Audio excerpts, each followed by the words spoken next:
Drink Champs, he was trying to make me drink Ciroc the whole time.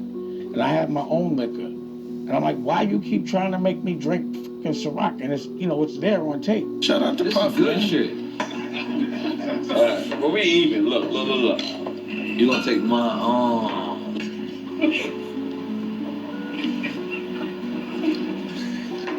I finally said, all right, and I switched the drink on him. And then he drinks it, and he ends up stupid drunk. Oh, man, this nigga. Take your shirt off. You talking about shit. Taking, you know, going crazy. So I'm like, yo, this nigga might have been trying to drug me. But I do want to know, like, yo, why did you want me to drink so much that day? And now you over there. I don't want to do no more time. I don't want to do no more time. And, you know, it's like, now all of a sudden I'm the villain. You was my man. I don't know what happened. Drink Champs. What do you do with all of this written literature and history that says that Abubakar II of Mali sent 200 ships to the west? What do you do with all of this written literature and history that says that Abubakar II of Mali sent 200 ships to the west? One came back and said they were afraid. So if Africans came here all that time and knew the way here, then how did Christopher Columbus discover it? He didn't. And if the Africans came here and one of the ships came back and was afraid, what was they afraid of? Looking in the mirror at yourself. What do you do with all of this written literature and history that says that Abubakar II of Mali sent 200 ships to the west? One came back and said they were afraid that the others disappeared. And then... Oh, he sent 200 ships and only one came back and said, yo, we don't know what happened to them niggas. All I know is I ain't going back over there. To have Balboa find this village that looks just like Mali, where he was, what do you do with this information? You ignore it. You ignore it. Why? To preserve the myth of white superiority. That's what our whole educational process is devoted to. What do you do with this whole history? This is a written history, my dear. Written. I'm not talking about hearsay. I'm not talking about a griot said this. I'm not talking about something handed down from one generation to the other through voice. I'm talking about written history of the Egyptians. What do you do with this? You ignore it.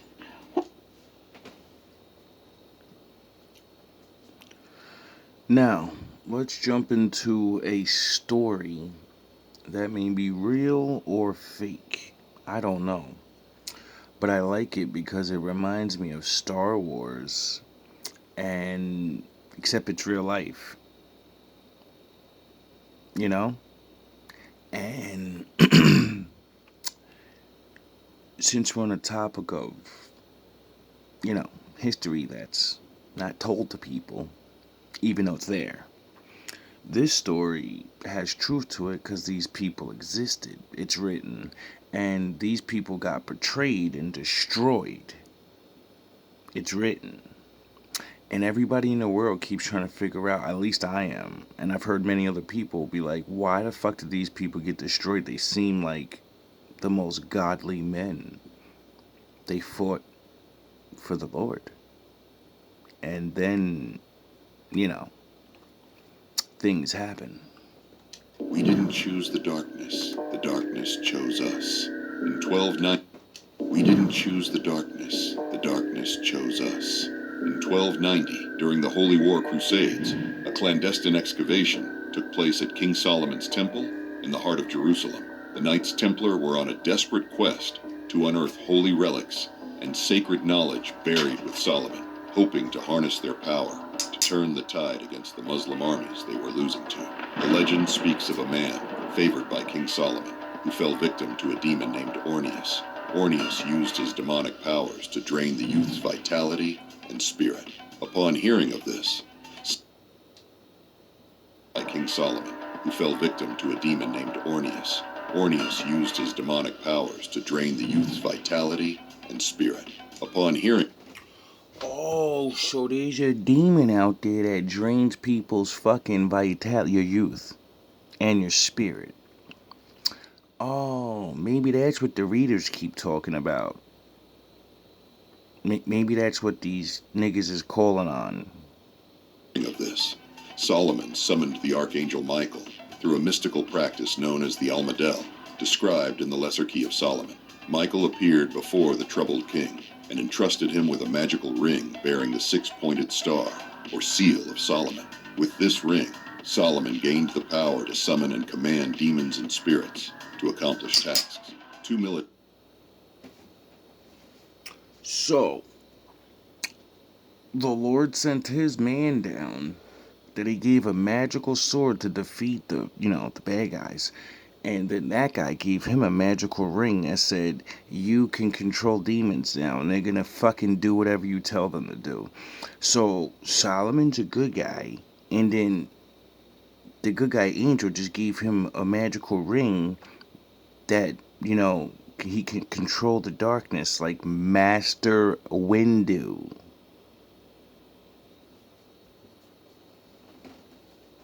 Monastic orders of Templars, the Knights Hospitaller and the Knights of the Holy Sepulchre, fought during the Holy Wars in Jerusalem.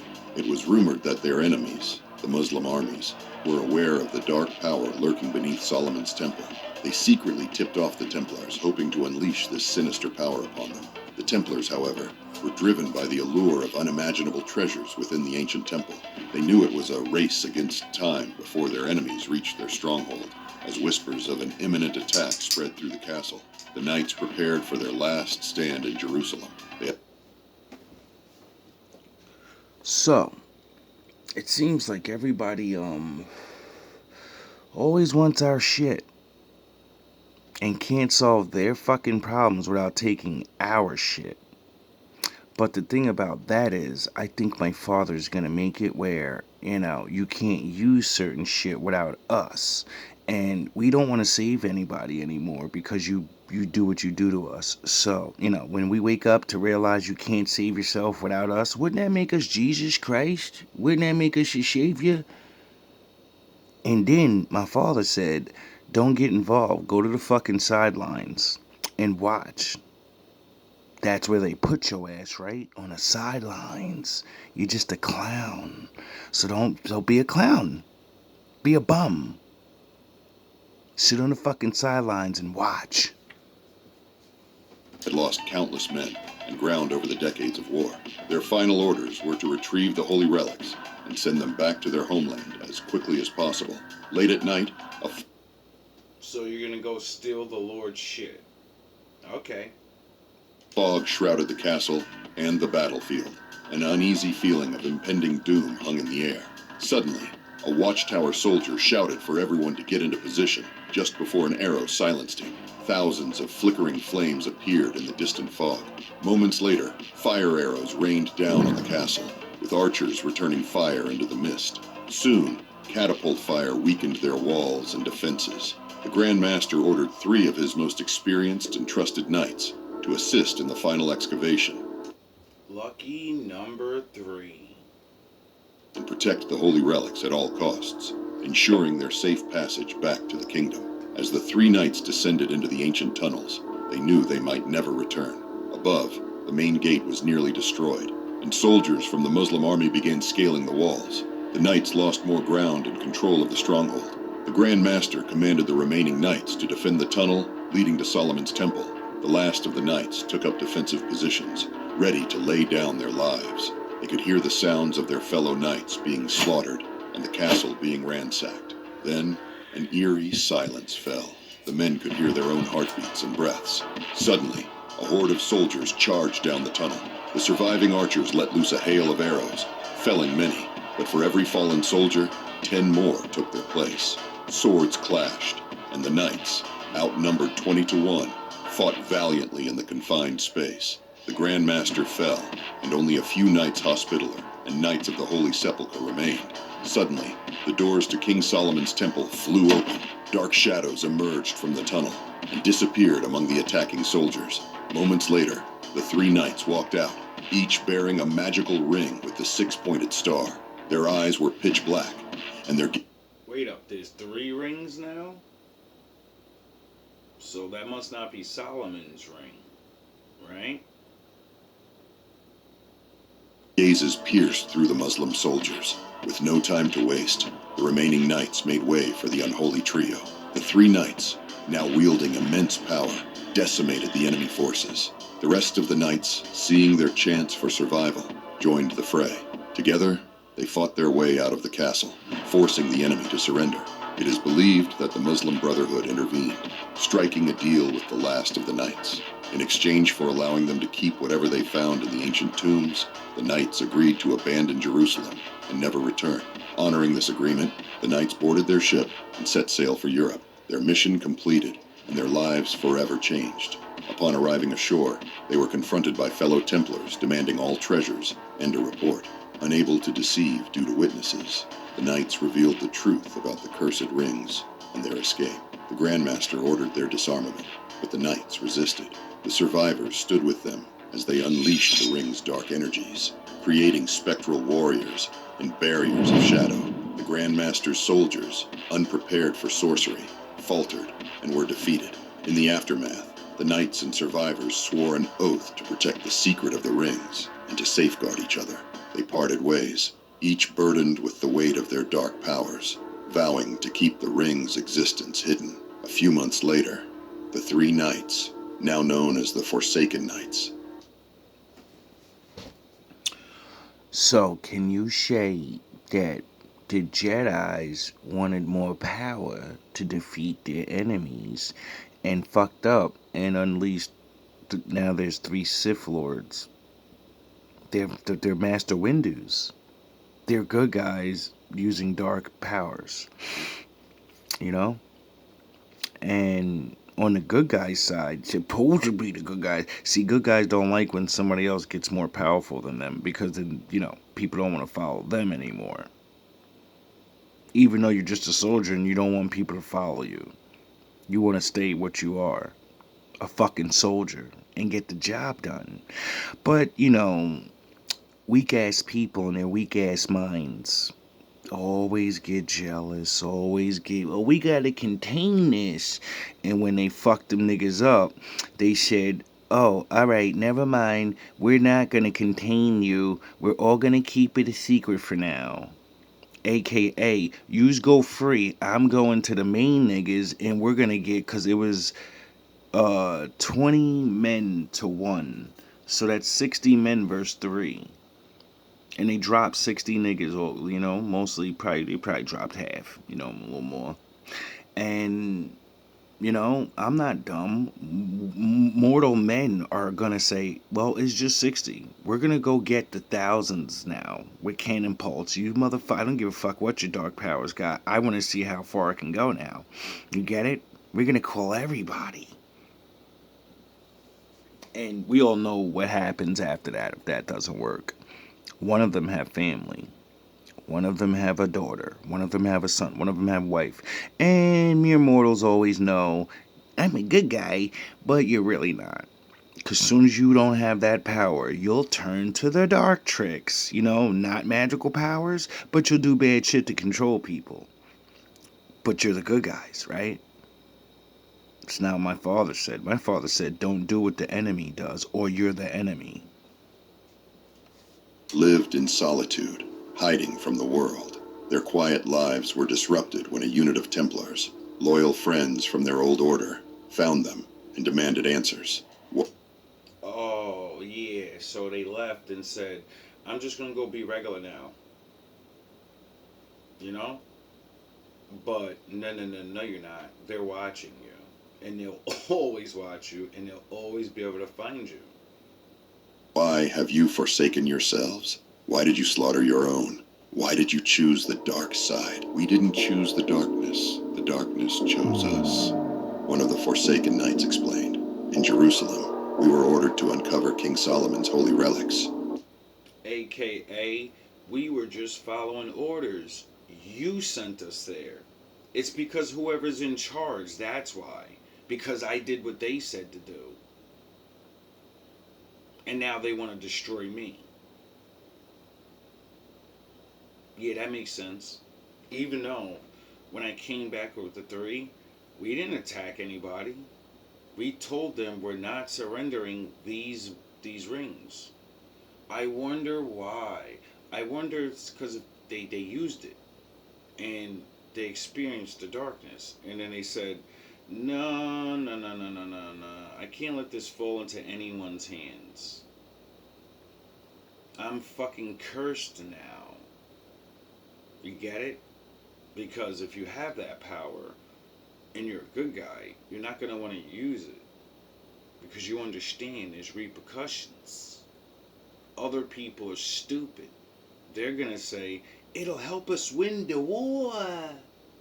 As the enemy overran us, we found these rings, passed down from the Archangel Michael to King Solomon, to command entities. We used their power to save the survivors and ourselves. The unit of knights, though... Can you say, it's about to go down? Shocked, empathized with their old comrades. The Forsaken Knights decided to face their fate in Rome, to be judged by Pope Boniface VIII and the Council of Vienne, along with the Pope's holy guards. Upon arrival, the Forsaken Knights were brought before the Pope. His henchmen, who abused their holy powers to subjugate the people, stood menacingly beside him. You are charged with malevolent sorcery and treachery. You will be burned at the stake. A mysterious priest, clad in black with a hood concealing his face, walked beside Pope Boniface and whispered in his ear. Moments later, whatever was said seemed to change the Pope's mind. You have another choice, Boniface said. Use your dark powers solely for the Church and for God, and I promise you eventual freedom. The Knights, not wanting to be fugitives or harm innocent people, especially their own order, looked at each other and nodded. They swore an oath to the Pope. Understanding their grim fate, they were now bound by this oath, tasked with slaying creatures of darkness, all under the watchful and manipulative eye of Pope Boniface VIII. He took them to a secret room where he briefed them on their first mission. There are beasts I need slain. You will do God's deeds. There have been attacks in England like nothing we have ever seen. After the knights were briefed, the Pope's henchmen led the Forsaken Knights to the church's hidden crypt, where the captured creatures were kept. These beings, the lead henchman explained, are unlike anything we've seen before. They are larger, faster, and more powerful than any man. We have lost many good soldiers trying to contain them. He opened a heavy, iron-bound door, revealing a dark, dank chamber lined with cages. Within these cages, twisted shapes lurked, their forms indistinguishable in the dim light. Some creatures bore a resemblance to humans, yet... Wow, that reminds me of Men in Black with Will Smith when they, when the white man finally told them, you really have, no one knows what's really going on. Let's go in the basement real quick. And then they showed them the containment unit and all the bad aliens, and they were like, oh shit. He's like, holy shit. Holy shit. Their eyes glowed with an unnatural light, and their limbs were elongated and sinewy. Others were entirely monstrous, with scales, claws, and grotesque features that defied description. You are to capture one alive and kill the rest, the henchman instructed, reminding the knights of their mission. These creatures have been attacking the church and its people. We need to understand their nature and, if possible, harness their power. Here we go with the harness the power shit. Oh boy. For our holy cause. That answer didn't satisfy the Forsaken Knights, but they nodded anyway. Up until this point, they had only fought humans, but this mission was different. With their newfound powers, this felt like more of a challenge. The very air around them seemed charged with malevolence. They armed themselves and prepared to venture into the night, where the creatures lurked. The Forsaken Knights accepted their mission and set sail for England, their minds heavy with uncertainty and dread. Upon arriving in the land of the Angles, they made their way to Winchester. Really? Winchester? Like Dean Winchester, Supernatural? the guy that hunted demons. And this is really funny because Martin Lawrence made a movie called The Black Knight, because he was a black guy that became a knight, and then he dressed up in black armor. And he wasn't he from the future or something? Yeah, he was from the future. I forgot. So it was like all the things he was technology. They was like, it's sorcery. You have sorcery powers. And he was like, no, this is regular shit.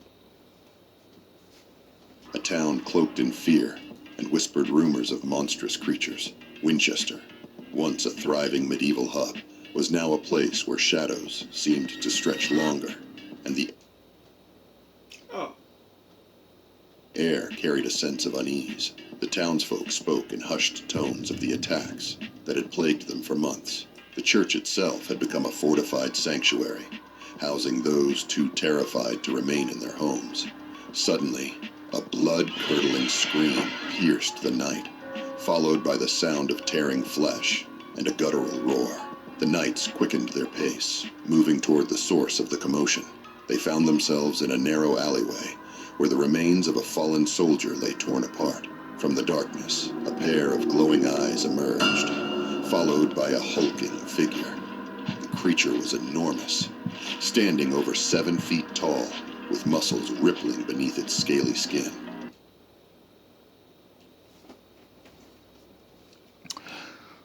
So, like, you know, I don't know if you've been watching, like, regular ass videos where people, like, seen eyes glowing up in the woods and Bigfoots and all of these, you know, things that we don't, you know.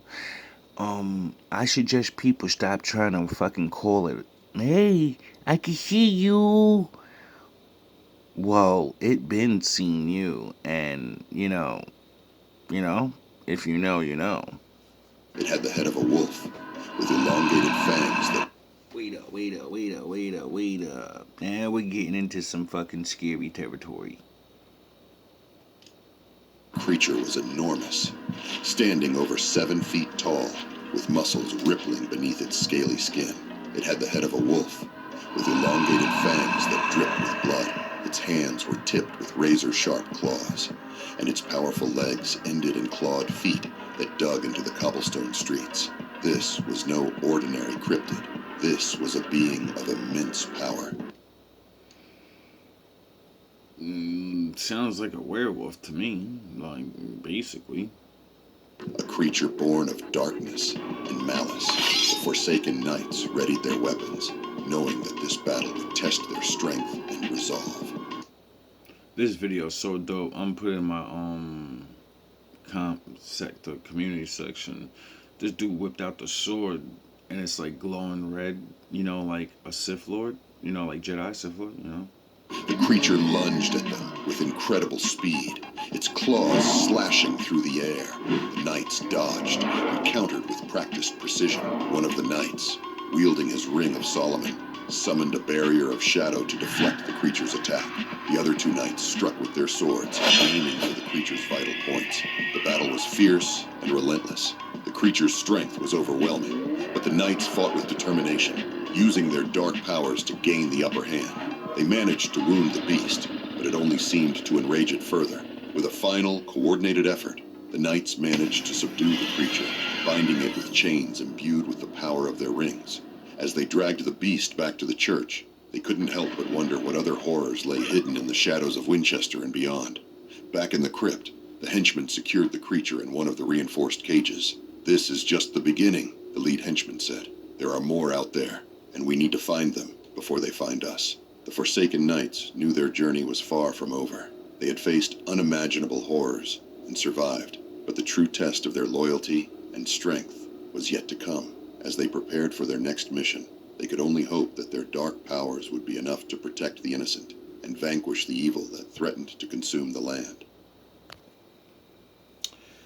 Now, we're going to journey to another story that seems to blur the lines. I would like to introduce one of the archetypes of the hero You know, for men like me that have to start with nothing, or start with a fucking family that'll betray you from the rip. Right off the rip. Before you're born, they're planning your downfall. I probably didn't have it that bad, but the readings do say that, but I don't know. But you know, see, stories like this help you get through things when you figure out your story. And you're like, whoa, this is happening to me. And if you already know the stories, you go back to these stories and you're like, oh shit, I'm special. I don't have special powers and shit, but you don't do this to somebody for no reason. You don't plot and hate on niggas. Get it? No one hates you for no fucking reason. No one steals from you they do this shit because you have something. You have to figure it out and then bring it forth. Because it's destiny.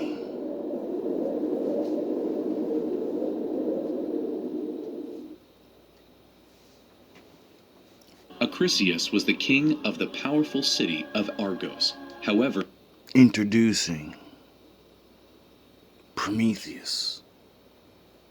he lived in anguish for not. One of the greatest heroes ever. Acrisius was the king of the powerful city of Argos. However, he lived in anguish for not having a male heir appointed.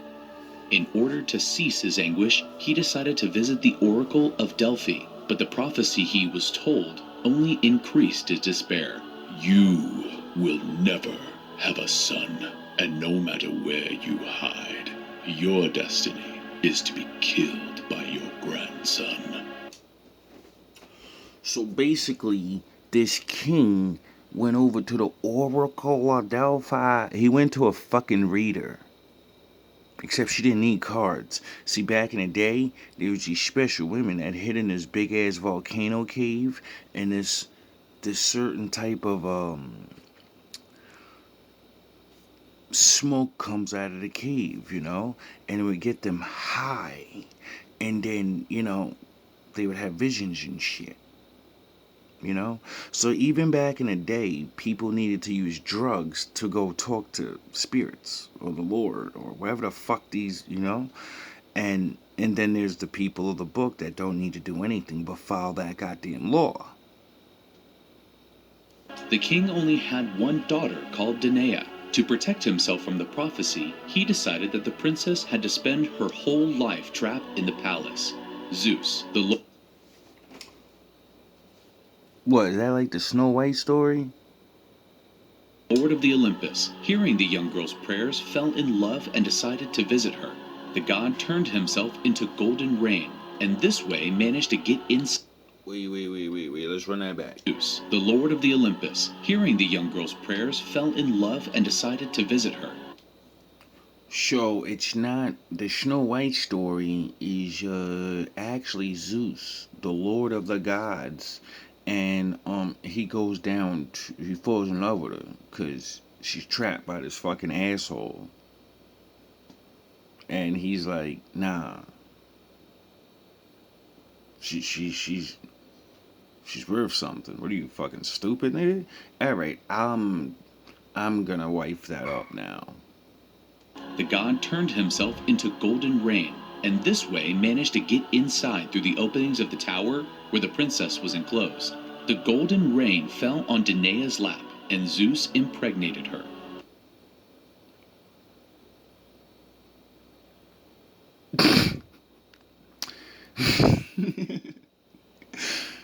So basically, Zeus gave her a golden shower.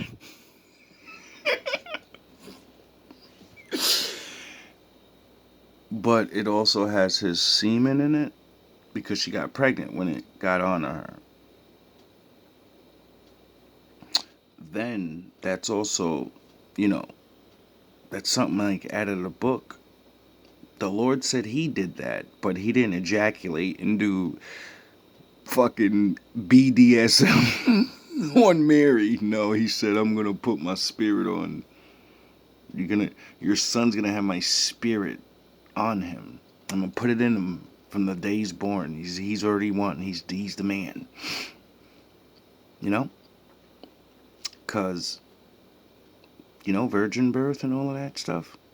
Time went by and the child was born. His name was Perseus. Knowing about his grandson's birth, the king...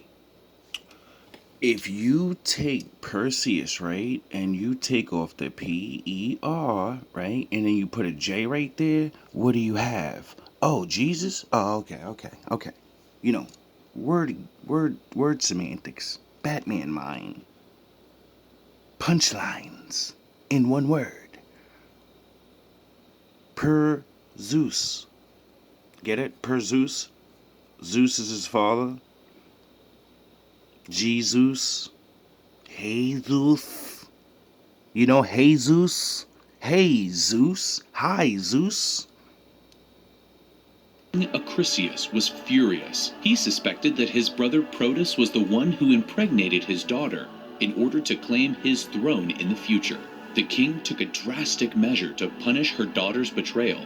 He decided to lock the princess and her baby in an urn and throw both into the sea. Gods can't punish me for killing my daughter and my grandson. No, but the